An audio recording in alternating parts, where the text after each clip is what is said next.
UFC Vegas 87 is this weekend, and we're going to cover every single fight that has been announced for the card. I know some things are being shuffled right now. Links to all my stuff is in the description of this video. Let's go right here on short notice. AJ Cunningham steps in on less than a week's notice to take on Klein in what I presume to be the 155-pound lightweight division. I only saw the tweet from Big Marcel. That is how I knew this fight was coming on, taking place.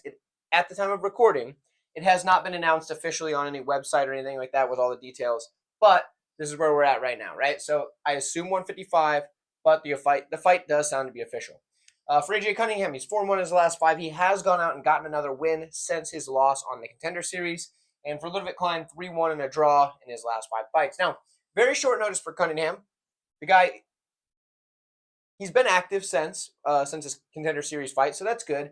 I imagine he just stays ready. I mean, that's what most of these guys are doing. So I don't think he's going to just have zero cardio or anything like that. But let's break down the skills we do know. The guy's a good striker. He comes forward. He's got power. He counters well while moving forward, which is good. And he puts together nice combinations. The problem that I see, though, is after he starts getting hit a lot, later in the fight, he'll get to where he starts to swing a little bit more wild. And I think it's just because it kind of draws him into a brawl. He can be very good in a brawl. He can counter very well in that brawling situation.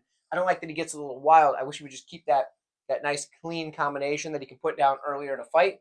But it is what it is. He's still young in his career. Guy's only got, 14 fights? So there you go.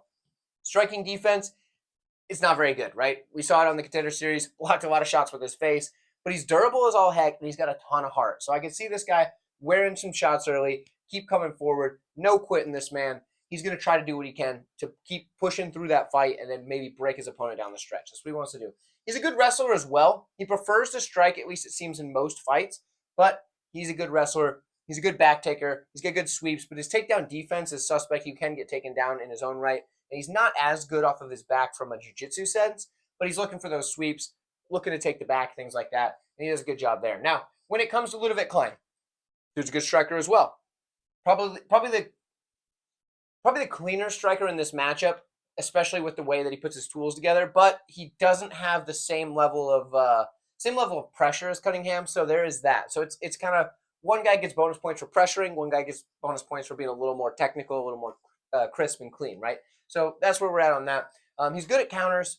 He's really good on the timing of these counters. It's a lot of guys can counter strike. Not many guys can counter-strike with the excellent timing that you see from Klein. He does a very good job with that. Now, counter-striking often can lead to being too patient. He has been too patient in the past. It's not in every fight, so it depends. And a guy that's coming forward like AJ Cunningham, I don't think we got to worry about that here for Klein. He's got plenty of combinations he can put together with off these counter-strikes. He's got nasty kicks to all levels, and he's absolutely powerful on the feet. He has good counter-wrestling, too, and I think he's going to need that in this matchup because as Cunningham starts to get tagged up, I think he's going to try to resort to that wrestling because he is pretty good in the wrestling department. But Klein, he goes right to the underhooks. That's what he wants to do, and then get back to space. He doesn't want to screw around. If he stuffs the takedown, he's not going to fall on top, because he doesn't usually want to. He's going to want to keep this at space and use his striking.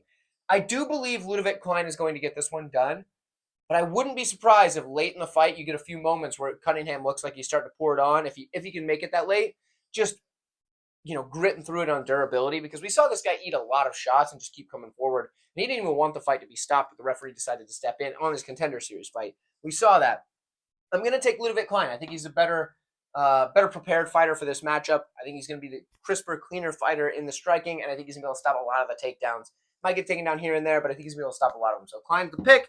Let me know what you have in the comments below. And middleweight, we have Christian Leroy Duncan taking on Claudio Ribeiro. Ribeiro's 3-2 in his last 5, 4-1 for Duncan. Interesting matchup. Tough. These guys are tough to trust, both of these guys. And I believe in this matchup, the lines flipped at some point. I think Ribeiro opened as the favorite. Am I correct in that?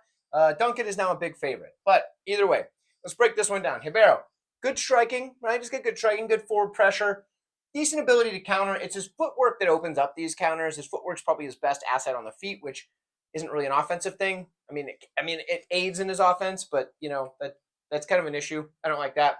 But he does have heavy leg kicks in his power. Every single one of his wins are by KO. The dude hits like a truck. So, power. I like that. That is a good thing for Ribeiro. Striking defense, not very good. So, for the striking defense, that's not something you want against a guy like Christian Leroy Duncan. Now, in the wrestling department, he's got decent wrestling. We saw him use it against Joseph Holmes. decent takedowns, decent takedown defense, and if he does get taken down, he's going to try to get back to his feet, but if he gets stuck on his back, he's kind of in trouble. For Christian Leroy Duncan, the dude is a pretty good striker. He's a bit too flashy. I need to point that out right away. It can lead to some really cool stuff, but he does weird stuff that's just a bit too flashy sometimes, and that's a problem because it leaves him wide open for counters against a guy that's decent at counters, so that's a problem for Duncan. But he's got good elbows, good flying knees, things that people don't see often in the offensive side of striking. Christian Leroy Duncan, we're just going to call him Duncan. Duncan brings that to the table, right? He's able to get those things going, use the kind of unorthodoxness, that's a word, to land his strikes when guys don't really expect it. But like I said, the too flashiness can get him caught. In the wrestling, similar, right? He's got decent takedowns, decent takedown defense. The cage push, I would say, is more on the Duncan side. That's something he kind of does often-ish. And when he gets to fight to the mat, his ground and pound's pretty gosh darn good as well. I'm going to side with Ribeiro. I have zero confidence in it, but I'm going to take Ribeiro. I don't like the fact that this dude's open to counters and this dude's got decent counters. And I don't like the fact that being open to counters against a guy that has every single one of his wins, which is 11, by knockout, I got to take him. So I'm going to take Ribeiro, probably by knockout, but zero confidence in this. I haven't bet it. But if the line keeps growing like it has been, yeah, it might. So there we go. Let me know what you think in the comments below. And I'll see you lightweight. We have Radzhabov taking on Abdul Karim Al-Selwady. Selwady 5-0 in his last 5 fights, 3-2 for Radzhabov. And we've got a good matchup here. This is a well-matched fight, right? Al-Selwady overperformed on the Contender Series based on what the bookies thought. Did fantastic. Radzhabov coming off a win, doing okay, getting things done. Selwady, good wrestler. He's got a powerful double leg, and he's also good at catching kicks. In fact, catching kicks is what what typically gets the fight to the mat for him, but he's got that double leg as well. He's going to work to achieve mount right away. That's what he's going to do. And how he does that, he gets really good top control, and then he heavy pressure, uses that, then passes, gets his heavy pressure, passes, just systematically moves as he goes, and he's landing ground and pound along the way. But once he gets to mount, that's when he really lets it go. Doesn't really look for submissions often. He's looking for the ground and pound. In the striking, his wrestling threat sets it up, right? It's decent, but his wrestling threat is basically what gets it there. If he just was in a striking matchup, the dude would not stand a chance. However, his wrestling threat makes it hard for you to prepare for that because you have to constantly be worried dude's going to shoot that powerful double leg he's got. He does have a high guard, so he's protected himself a lot. He's throwing decent power back. So when he hits you, you feel it. He doesn't have the biggest toolbox on the feet, for example, but you can throw hands just because, I mean, that's what happens, right? You throw hands. It's in our nature to throw hands. He does a pretty good job there. I would say his wrestling is his best path to victory in any fight, especially this one. Now, for Radzhabov, he's a very fast starter. He's probably the better striker here. He's going to come forward with good pressure. He's very powerful. The guy's durable, and he's got these really good step-in knees that he does. He doesn't do them often, but when he does do them, they work well, especially against wrestlers. So I do see a lot I like about Radzhabov on the wrestling side. Dude's got good takedown volume. He's got good ground and pound, but he does struggle to hold his opponents down.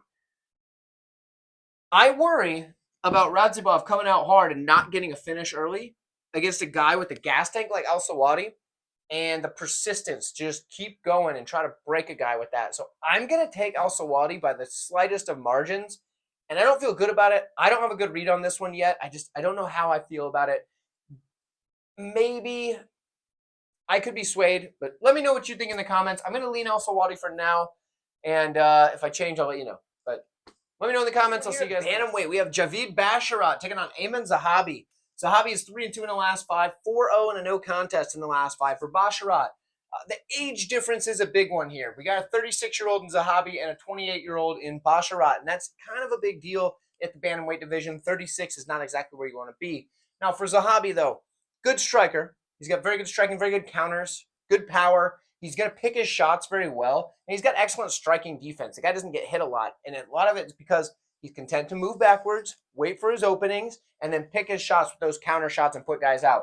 That is a good thing and a bad thing because he's losing minutes while he's moving backwards, and he's going to allow his opponents to dictate where the fight's taking place as far as where in the cage he's going to be, and that's not exactly what you want. However, when he lands that shot, it's going to hurt, and he puts a lot of guys down with it. Either drops them or maybe even gets the finish. Now, when it comes to the grappling, he's got good takedown defense, but once he does hit the mat, the guy can be held down. So Zahabi is going to need to keep this on the feet at all costs and try to land those counter shots. He's going against Javid Basharat. Good counter striker as well, but he's going to probably move forward a little bit better in this one. He does have good lateral movement as well. Good volume. He's going to work the body pretty well, and he does have those knees up the middle that I like a lot. Now, in the grappling, dude's got a massive toolbox. This dude's going to be using whatever he needs to use to get this done, but the front chokes are what he's going to be going for most. Now, he did it a lot on the regional scene. In the UFC, we haven't seen it yet, but I think if he gets this to the mat, he's going to have the better skill set. He's got good scrambling ability. He's got good takedowns, all that good stuff. I'm going to say that Javid Basharat gets this one done, and I don't think that's crazy to say. He's a big favorite for a reason. Give me Javid Basharat to get it done. Let me know what you have. Next up, we have one of my favorite fighters and friend of the channel, Eric Anders. He's taking on Jamie Pickett in the middleweight division. And if you didn't know, Eric Anders is a friend of the channel. He's been on the channel, did a great interview with him at one point. If you have not seen that, guess what you're going to do after this video? It'll be on the end screen of this video. You can click on it from there. Watch the interview. It's a great interview. Eric Anders is the man. There's a reason they call him your boy, because he's your boy. You know what I mean? Give him a little fist bump, hang out with the guy. He's just real chill, awesome dude. Eric Anders, check out the interview. It's going to be at the end screen of this video if you haven't seen it already. Now, if you have seen it already, don't worry. There's going to be another video there too, I'm sure. But either way, Anders, Pickett, here's the matchup. 1-4 in the last 5 for Pickett. 2-3 for Anders. Guy's been on the wrong side of a couple of salty decisions. Let's put it that way. I think Anders is better than the 2-3 in his last 5 says. Maybe I'm biased, and I don't think those 8 losses are all justifiable. Now, in this matchup here, Jamie Pickett, decent striking, good rangy straights. He can put together combinations. In fact, on one of his Contender Series matchups, he made it like a 20-some-odd punch combination, which shows the guy's got combination ability. But he's too hesitant at times. Way too hesitant at times. Decent wrestling. Good cage push, kind of. Good control there. He's going against Eric Anders. Anders, he's got forward pressure, good power, willing to eat one and give one back. He's durable as heck. There you go. In the grappling, I think he's probably the better wrestler here. He's got good counter wrestling as well. He's going to make guys pay for failed takedowns. He's going to push them up against the cage and grind on them there. Anders is the better fighter, the better athlete. He's more violent. I think he has every single path to victory in this matchup. Short of like a DQ, because we have seen him get, he's gone in a risky, Anders has done some risky stuff in the past. It hasn't always worked out for him. Sometimes it does. In fact, the reason I became a big Anders fan, you hear it in the interview, I won't spoil the whole thing, is off of a move that was pretty close to being bad. So, ends up being good, turns out great. You can listen to it in the interview when I tell him about it. I tell him how excited I was to see him. Either way, I think Anders wins this fight 100 out of 100 times, short of like a DQ or a freak accident. I know everybody's going to say the line's too wide to play him. I think you can play him. Honestly, if Eric Anders loses this fight, I'm going to have to really consider just not picking fights anymore and just like shutting this all down, because I can't see it. Anders gets the win. Let me know what you think. I will see you guys in the next one. And away, we have Bekzat Almakhan making his UFC debut against Umar Nurmagomedov, which, of course, that is quite the debut, if you ask me. Now, 5-0 in the last 5 for both of these fellas. Umar is undefeated, 16-0, but 17-1 on the opposite side is still a gosh darn good record. Now, this is the same thing everybody else is going to tell you. They're going to say, Bekzat's really good, Umar's still going to win. That's what you're going to hear everywhere. I'm not going to tell you much different, but let me break it down for you before we make a final decision, shall we? Now, Bekzat, solid striking. He's got good combinations, power. He likes to explode from range with just a rangy shot, whether it's a kick or a straight shot, one or the other.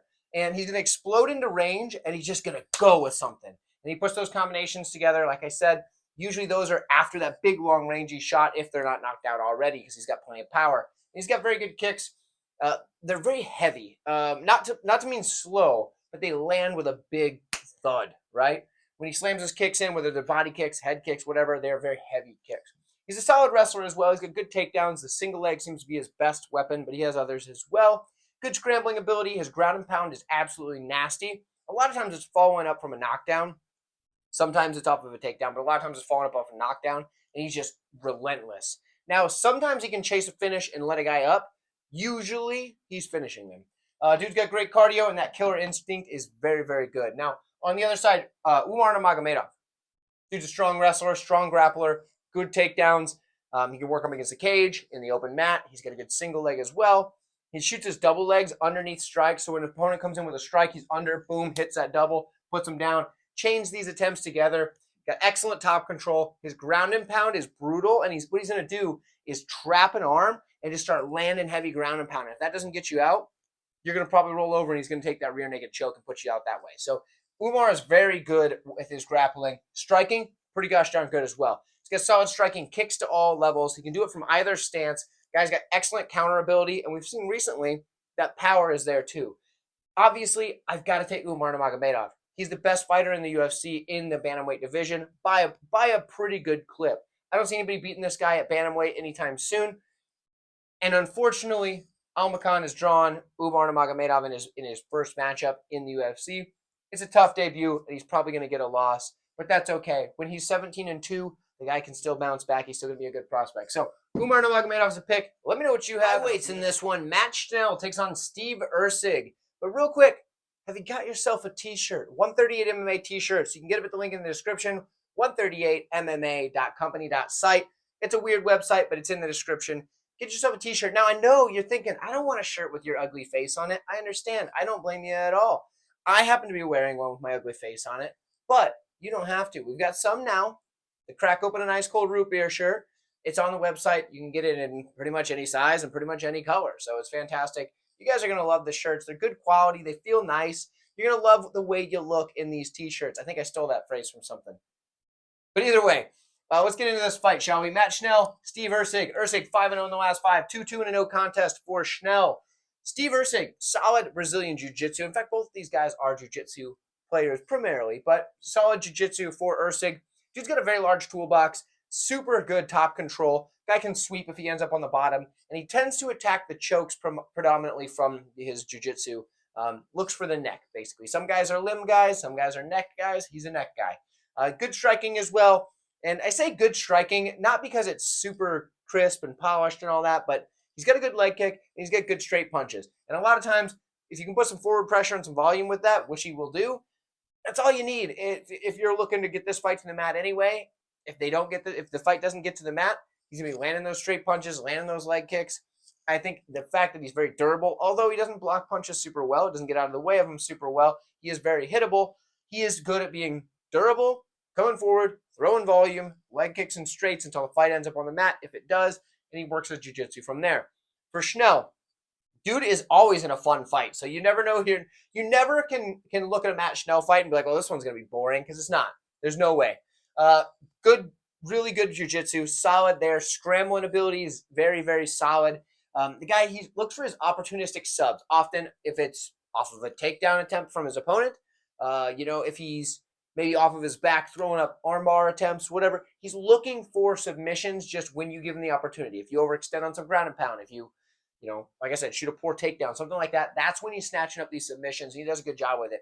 He's very active from his back, and he needs that because he gets taken down. His takedown defense isn't the best, and he does really often lack the takedown in the open mat offensively to get the fight to the mat from his own decision, right? His own choice. He can do it.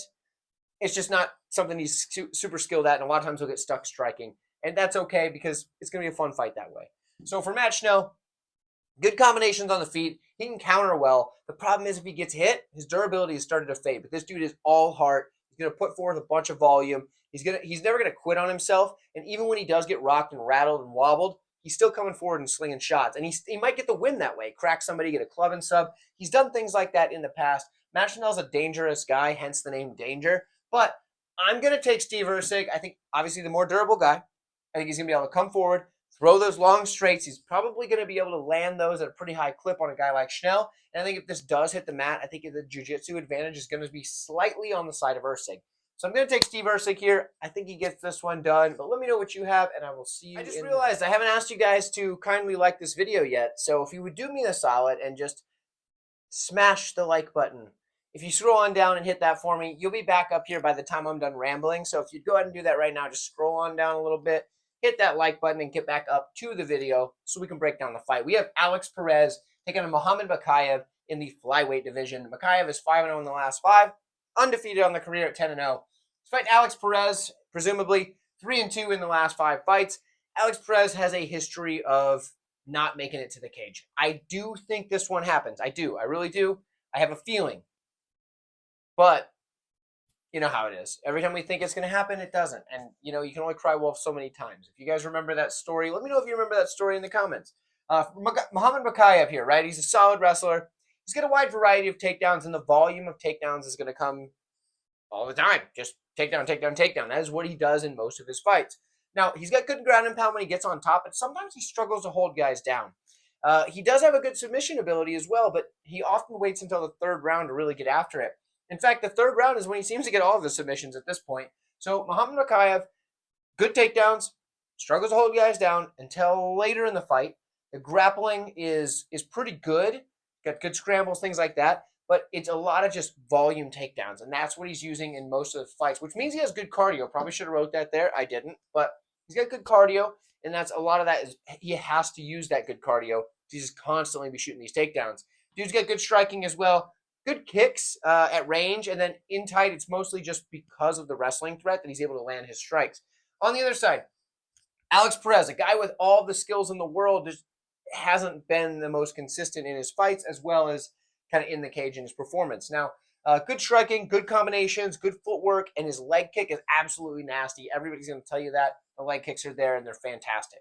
In the wrestling, very good takedowns, good takedown defense. The guy can wrestle with some of the best of them. But in this matchup, I think he's going to be outpaced. I think that's what's going to happen. Mokaev's going to outpace him in the third round. Even if Mokaev is down on the scorecards, I guess that third round submission. And that's what I'm taking. Muhammad Mokaev, third round submission. You heard it here first, folks. Well, maybe, I guess, I don't know if anybody else has already said that. But you heard it here at some point, folks. I'll see you guys in the next one. Let me know if you agree in the comments below. Folks, quick reminder, if you were being a little bit too silly earlier, like this video. I do appreciate it. It does go a long way. You can help me out without spending a dime of your own money. All you got to do is hit like. I know there's some of you that are going to be like, I'm too cool to like people's videos. I only like, you know, certain things. I'm too selective, whatever. It's not cool. Nobody thinks you're cool because of that. We think you're cool because you help out the channels that are out here doing the work for free on YouTube. So do me that solid, like the video. I appreciate it a lot. We've got 205 pounds for this one here. Light heavyweights. Tyson Pedro, Vitor Petrino. 3-2 for Tyson Pedro in his last 5 fights. 5-0 for Petrino. The dude's 10-0 on the career, still undefeated. Now, in this one here, Tyson Pedro. Guy's a quick starter, right? I should have wrote that up there. Quick starter. Good striking. Powerful. Good leg kicks, but he works best at range. He doesn't really like it when you pressure him too much. You get into the pocket with him. He doesn't like that as much. He's better at range. Good grappling as well. He's got decent takedowns. When he gets on top of you, yes, he has submission ability. But the ground and pound is probably his best weapon when he gets across his opponent. For Vitor Petrino, he's a fast starter as well. He's got, I don't know why I wrote it there, but not there. I don't know. Forgive me, guys. It's late in the video. Good striking. Got tons of power. He's very dangerous in the pocket. So range, pocket. Striking defense isn't the best, and his hands are very low. That's a problem for him, especially with a guy like Pedro who hits very hard. He's got decent wrestling. He started really mixing in his takedowns lately. He starts looking for submissions all of a sudden. I don't think he's going to submit Tyson Pedro. Pedro's much better on the ground, but he does mix in the takedowns. He does get taken down sometimes, but he works to get right back to his feet. And when I saw the line, the odds on this one, I was very tempted by Tyson Pedro because I thought, wow, there's no way he should be that big of an underdog. And I understand, maybe he shouldn't. And so maybe the bet would be something like Tyson Pedro. That's not what I'm doing here. I'm picking fights. I'm probably not going to bet on this one at all, to be honest. I think Vitor Petrino probably gets it done. And so I'm going to pick Vitor Petrino. But like I said, the line had me interested, and then I realized that I'm probably only interested because of the line. And if it was closer, I wouldn't have any interest in Pedro. And if we're here picking fights, trying to pick ourselves some winners, which is what we're doing, I got to take Petrino. If it was pick 'em odds, I'd be all over Petrino. So that's where I'm at. Let me know where you're at. I'd love to hear from you guys, and I'll see you in the main event. Alrighty, folks, main event of the evening. Last reminder to like this video. And if you haven't checked out the links in the description to all the fun stuff, please do so. Even if you don't click on any of them, just see what they are. Maybe one tickles your fancy. So either way, here we are. Main event, heavyweights. Jairzinho Rozenstruik. He's taking on Shamil Gaziev. Gaziev, the 5th and final undefeated fighter on this card. 5-0 in the last 5. Go figure. 12-0 on the career. Now, for Rozenstruik, he is 2-3 in his last 5, but he's obviously been fighting a much higher level competition. Gaziev, this is only his 2nd UFC fight. Rozenstruik, he's been around the block a couple of times, right? Guy has a good kickboxing background as well, so he's got plenty of fights there, plenty of fights in the UFC thus far. Anyway, Shamil Gaziev, we're going to start on his side. He's going to be a fast starter. He's going to start fast, and that's pretty much where he's going to burn hot, and if he doesn't get it done early enough, he's probably going to fade away because his cardio does fade as fights go on, especially if he's forced to wrestle. Now, he's a decent striker, forward pressure, power, big 1-2s. He'll start to turn it up if he can back you into a corner, but he'll come in with his hands low, and that's a problem. And I think a lot of that's because he wants the option to go for the wrestling, and also he's a big lumbering gorilla. So sometimes when he's got his hands low, it's a little easier than having to keep them up here. Because any of you that have ever tried to keep your hands up in a fight or even just training, your shoulders get tired. That's what happens. So big lumbering gorilla comes forward with his hands kind of low. But when he comes forward, he's crashing in, throwing those 1-2s with power, devastation. And when he gets you up against the cage, that's when he's going to just unload. Now, in the wrestling, he's going to chain his takedown attempts, and he's got pretty good takedowns. And when he gets on top, he's got good top pressure. That ground and pound is absolutely nasty. However, as the fight goes on, the ground and pound just becomes less and less. It gets sloppier and sloppier. He's just going to kind of lay there and just try to ride it out. Now, this is a 5-round fight, and if this goes late, if this goes out of the second round, Gaziev's in trouble. I know that people are thinking that's overhyping the cardio disadvantage he may have here.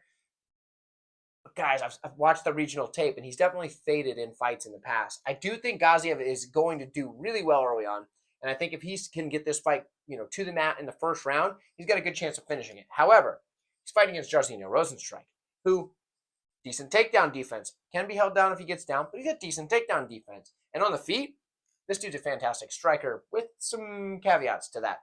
He's got good power, good combinations. He's more of a counter striker than anything, which can lead to lower volume because he's willing to just back up and look for that counter shot. When he lands it, whoo, he can crack. He's got a good power jab. He's got a very heavy leg kick as well. One thing I find that's odd is he'll do these weird things where he throws a punch the weirdest of angles, and he's sometimes off balance when he throws these heavy punches. When he lands, you're probably going to sleep, but he's off balance, and that's the time when he can either be taken down or countered by another power puncher in Gaziev. I don't like this so much. I don't like the lack of volume, but he's still the better striker by a pretty good margin. Now, the grappling obviously is the Gaziev side. I have a hard time with this one because he beat Budai, who was undefeated, but Budai is also nowhere near the level of Rozenstruik. I think Rozenstruik would beat Budai too.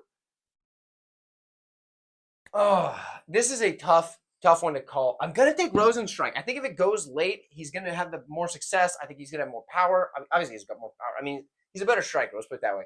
I think Rozenstruik's going to get it done at some point, probably third round, and he's probably going to get a knockout. Let's take Jairzinho Rozenstruik by flying arm trap. Just kidding. By knockout. That's what we've got. Let me know what you have. I appreciate you all tuning in. I don't think you guys understand how much it means that over 1,000 of you tune in every single week just to watch me talk about fights, because most people in my daily life want me to shut up about fights. So I appreciate the heck out of you. Thank you so much. Make sure you're watching that Eric Anders interview that I have popping up on the screen. Is probably already up. Thank you so much. See you guys soon.